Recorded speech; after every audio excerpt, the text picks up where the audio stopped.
17 अगस्त 1946 Sealdah station पर एक गरीब हिंदू परिवार ट्रेन से उतरता है, लेकिन उन्हें क्या पता था कि स्टेशन के बाहर एक भीड़ खड़ी है जो उनकी मौत का कारण बनने वाली है। उस भीड़ में खड़े कुछ लोगों ने हरे कपड़े और हरे रंग की टोपी लगाई हुई थी और उनके हाथ में एक कागज था जिस पर क्या लिखा हुआ था वो मैं आपको आगे चलकर बताऊंगा। ये लोग मुस्लिम लीग के थे और ये उस दिन डायरेक्ट एक्शन डे को पूरा करने के लिए आए थे। उस गरीब परिवार के अंदर एक लड़की थी जिसकी एज सिर्फ 15 साल थी। उस मासूम लड़की को रोड पर घसीटा गया, उसके कपड़े फाड़े गए और बीच रोड पर उसका किया गया। और उस दिन उस भीड़ को ना किसी ने रोका, ना किसी ने कुछ कहा, ना फिर उसके लिए कोई लड़ा। डायरेक्ट एक्शन डे का पहला शिकार कोई पॉलिटिशियन या पुलिस वाला नहीं था, एक मासूम लड़की थी। और इस सब के बीच एक कागज हवा में उड़ता हुआ आया जिस पर लिखा हुआ था, डायरेक्ट एक्शन डे कयामत का दिन होगा, काफिरों से मोहब्बत करने का अंजाम अच्छा नहीं होता, कत्ले आम होगा, जीत हमारी होगी। ये वही कागज था जो स्टेशन के बाहर खड़ी भीड़ ने अपने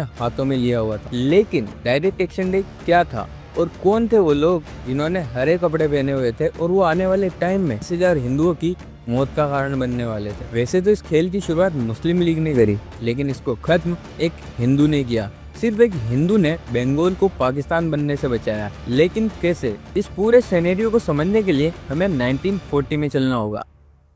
साल था 1940, जगह थी लाहौर का मिंटो पार्क। मंच पर खड़ा था मोहम्मद अली जिन्ना और सामने हजारों की भीड़। जिन्ना ने माइक उठाया और बयान दिया, हिंदू और मुसलमान दो अलग अलग कम्युनिटी है, धर्म अलग, संस्कृति अलग, सोच अलग। फिर बोला, जब सब कुछ ही अलग है तो एक साथ एक देश में रहने का सवाल ही पैदा नहीं होता। और इसी दिन पैदा हुआ टू नेशन थ्योरी और इसी दिन पास हुआ लाहौर रेजोल्यूशन, जिसको दुनिया ने पाकिस्तान रेजोल्यूशन के नाम से जाना। ये वही दिन था जब पाकिस्तान का ब्लूप्रिंट पहली बार कागज पर बना था और ये कोई आइडिया नहीं था, ये एक साइलेंट वॉर का अनाउंसमेंट था। 1940 में मुस्लिम लीग ने धीरे धीरे अपना नेटवर्क फैला लिया और जहां जहां उन्हें सत्ता मिली वहां एक ही नारा लगा, हम पाकिस्तान लेकर रहेंगे। बंगाल में जब मुस्लिम लीग की सरकार बनी तो मोहम्मद अली जिन्ना का सबसे करीबी सुहरावर्दी वहां का मुख्यमंत्री बना। सुहरावर्दी ने धीरे धीरे पुलिस और प्रशासन को अपने कंट्रोल में किया और अब हिंदुओं के खिलाफ खुलेआम जहर बोला जाने लगा। और अब 1943 में सिंध के अंदर पहली बार पाकिस्तान डे मनाया गया और पंजाब के भी सेम हालत थे। वहाँ के लीडर्स कहते थे,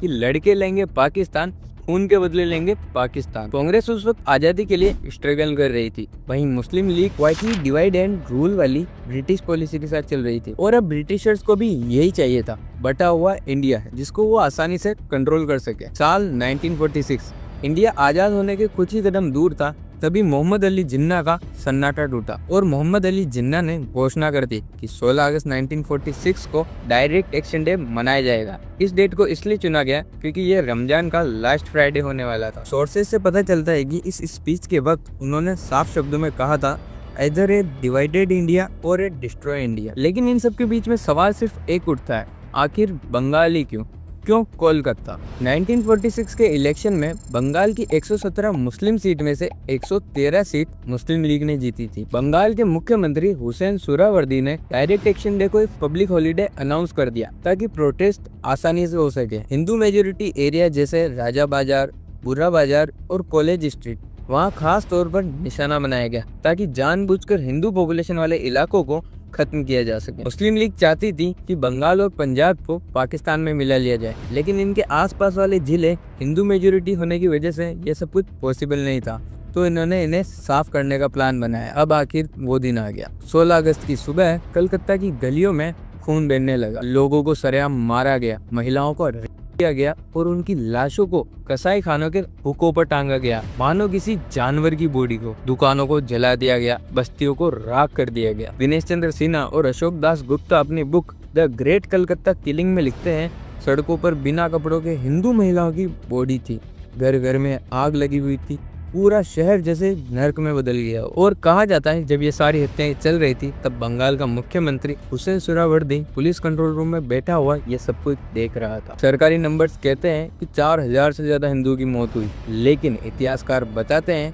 कि 40,000 से भी ज्यादा हिंदुओं का नरसंहार हुआ। हजारों हिंदू मारे जा रहे थे, औरतों की इज्जत तार तार हो रही थी, मंदिर जलाए जा रहे थे, हर तरफ बस यही खबर पहुंच रही थी पुलिस खड़ी है लेकिन कुछ कर नहीं रही है, क्योंकि पुलिस और प्रशासन सब सुरावर्दी के इशारों पर थे। लेकिन भगवान श्री कृष्ण कहते हैं ना, जब जब अधर्म बढ़ता है, विनाश होता है, तो धर्म की रक्षा करने के लिए कोई ना कोई जरूर आता है। इसी डर और हाहाकार के बीच एक मोहल्ले से खबर आती है कि एक आदमी ने कसम खाई है कि खून का बदला अब वो खून से लेगा। वो था गोपाल पाठा। पाठा यानी बकरा, क्योंकि उसका कसाई का काम था जहाँ रोज बकरों की बलि दी जाती थी। और शायद किस्मत ने उसे इस नरसंहार की यह भूमिका दी, जिससे वह पूरे कलकत्ता का एक रक्षक बन गया था। अब गोपाल पाठा ने अकेले मुस्लिम लीग के खिलाफ एक जंग छेड़ दी थी। उसने अपने कसाई खानों से छुरा, चाकू, जो भी उसे मिला उसका हथियार बनाया और अपने साथ में पहलवानों की एक पूरी टीम यानी टोली बने। और मुस्लिम लीग के सारे गुंडों के सामने ये सारे लोग एक ढाल बनकर खड़े हो गए। इतिहासकारों ने लिखा है कि जहाँ जहाँ गोपाल पाठा के आदमी पहुंचे, वहाँ से मुस्लिम लीग ने अपने पेट